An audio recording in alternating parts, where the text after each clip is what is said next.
Aujourd'hui, 31 décembre 1910, les racketteurs en appui aux Canadiens, une photo croquis d'équipe et on passe à travers les résumés du match Ottawa-Canadien. Les Canadiens sont là, les Canadiens sont là.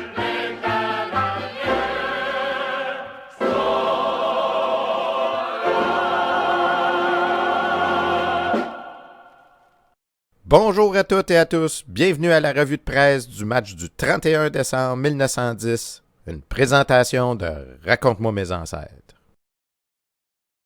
31 décembre 1910 où les Ottawa rendent visite aux Canadiens à l'Aréna de Montréal. On se souvient que le Canadien était en train de se former tranquillement. On a assisté à quelques pratiques avec plus de 15 joueurs par pratique. On se souvient aussi que finalement les frères Vézina sont arrivés en ville.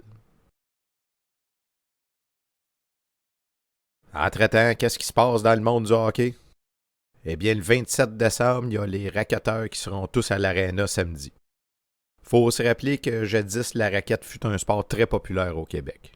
Bon, faut dire qu'avec nos ancêtres coureurs des bois, s'il y a un sport qu'on a jadis dominé, c'est la raquette. En 1910, c'est un sport très populaire, tant en campagne qu'en ville. Et suite à une initiative de la presse, on appelle les racketteurs à venir en soutien aux Canadiens français lors du match de samedi. Le mercredi 28 décembre, on commence à mettre les bouchées doubles chez le Canadien, puisqu'on va pratiquer tous les jours jusqu'au match. Les pratiques vont tellement bien que les directeurs du club vont avoir de la misère à faire leur choix final. Le 29 décembre, comme l'an passé, je vous montre une photo d'une publicité dans le journal pour le match de samedi. La fanfare jouera de 8h à 8h30 et à l'intermission. Le prix des billets est semblable, 50 cents pour un siège réservé, mais les loges à l'aréna sont moins chères, soit 75 cents au lieu de 2 $ l'an passé. Le 30 décembre, on a divisé l'équipe en deux pour en faire un match. Une autre pratique qui fut du commencement à la fin rude et contestée. L'équipe régulière a eu fort à faire pour triompher des hommes de dé. 31 décembre, jour du match, la presse nous offre une belle page avec des croquis et ça nous indique ce que pourrait être l'équipe de départ.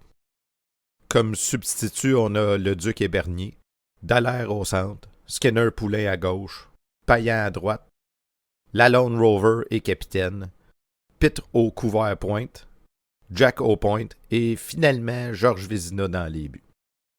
Bon, j'avais l'air enthousiaste l'an passé quand je vous parlais des Chicoutimi. C'est parce que leur gardien était Georges Vézina. Puis là, je veux pas spoiler de punch, mais si le nom du trophée du meilleur gardien s'appelle Georges Vézina, c'est parce qu'il a été bon. Puis là, on est en train de voir une légende se former. Le match a eu lieu le 31 décembre, mais on est dans les journaux du 3 janvier. 5000 personnes se sont déplacées à l'Aréna de Montréal. Et maintenant, l'alignement de départ pour le Canadien. Au centre, de Brooklyn en Ontario, Hector Dallaire. À l'aile droite, de Saint-Hyacinthe, Eugène Payan. À l'aile gauche, de Smiths Falls en Ontario, Georges-Vincent Skinner Poulain.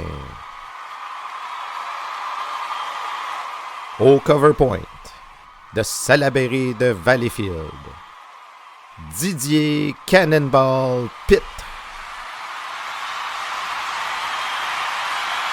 Au point, de Belleville en Ontario, Jean-Baptiste Jack Laviolette.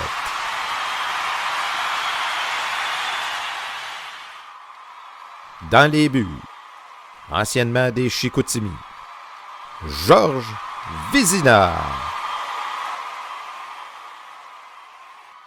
Et finalement, le capitaine, occupant la position de Rover ce soir, de Cornwall en Ontario, Edouard Newsy Lalonde. Mesdames et messieurs, vos Canadiens de Montréal. Eh bien, c'est un alignement beaucoup plus prévisible que l'année passée. Bon, on s'attendait à voir le jeune Paul Vézina à l'attaque, mais au moins son petit frère Georges a répondu à l'appel dans les buts. Et souhaitons qu'il va offrir de meilleures performances que nos gardiens de l'année passée. D'ailleurs, on me souffle à l'oreille que ce serait Kata qui aurait dit à Jack après le match l'an passé à Chicoutimi que Georges devrait être notre homme dans les buts à l'avenir. Voyons voir s'il y a eu du flair. Les arbitres de ce soir, messieurs R. Bowie, son assistant M. D. Campbell. Le chronométreur, ce qui me semble être une nouvelle puisque l'an passé on avait 2 chronométreurs. Le chronométreur M. E. Saint-Père. Au pénitencier, M. T. Y. Foster. Un délégué au pénitencier. Une autre nouvelle. Les umpires, M. S. Livingston et Joe Katarinich. Le scoreur, le sympathique M. Desi Brown. À 8h45, l'arbitre Bowie siffla la mise en jeu. Le Canadien, fortement encouragé, se rua à l'attaque avec impétuosité et cette furia française surprit les visiteurs qui s'attendaient à une besogne facile.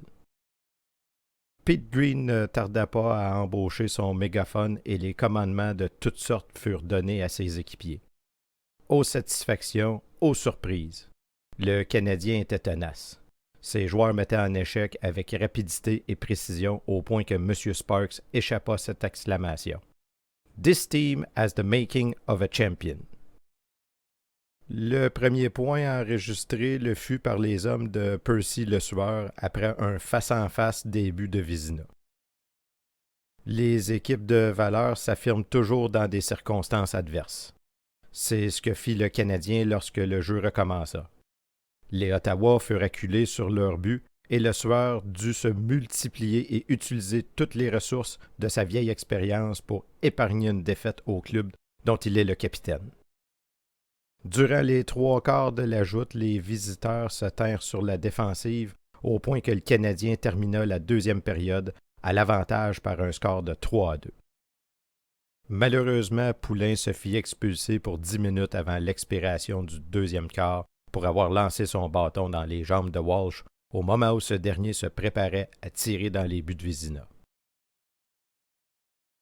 Ce handicap fut la cause principale de la défaite du Canadien. L'absence de Skinner laissa un vide impossible à combler. Lalonde lui tenait compagnie à la clôture à l'ouverture de la période finale. Une minute s'écoula et Newsy revint prendre sa place dans l'alignement à la grande satisfaction de tous. Mais Poulain resta en compagnie de M. Tom Yates Foster pour une période de 9 minutes. Pete Green avait l'œil ouvert et commanda à son club un élan général. Darragh, Walsh et Ridpat comptèrent successivement avant l'expiration de la pénitence de Skinner. Les 13 minutes qui restaient à jouer ne virent pas un Canadien endormi. Les attaques sur les buts de Le Sueur se multiplièrent. Mais la devine s'attachait à notre club.